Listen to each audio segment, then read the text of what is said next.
Yes, abang diam sila. So jawapan dia ni, siapa salah? Saya. Orang akan bentangkan tentang topik 2.2 perdagangan antarabangsa.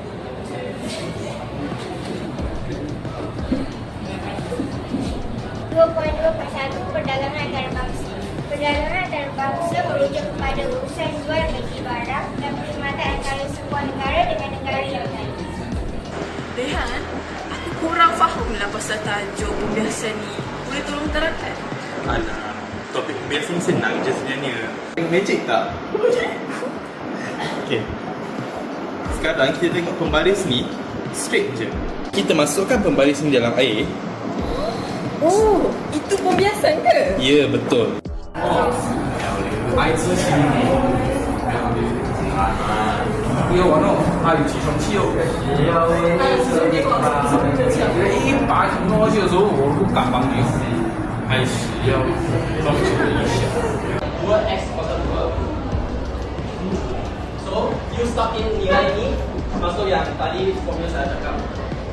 Yang ni 6 kan? You letak ke atas. Ini 3, you letak ke bawah.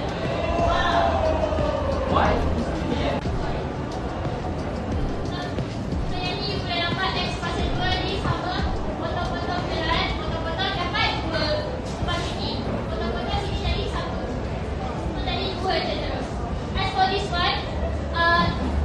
Soalan tak bagi apa-apa, suruh cari sudut.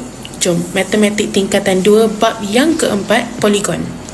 Okay, first step kita tengok ni bentuk apa. Okay, dia kata berbentuk heksagon sekata. So, heksagon, let's kita kira sisi. Sisi ada 1, 2, 3, 4, 5, 6. So, 6 sisi. 6 sisi. Okay, next kita tengok kehendak soalan. Berapakah nilai satu sudut pedalaman poligon tersebut? So, kalau nak cari sudut pedalaman, kita ada formula.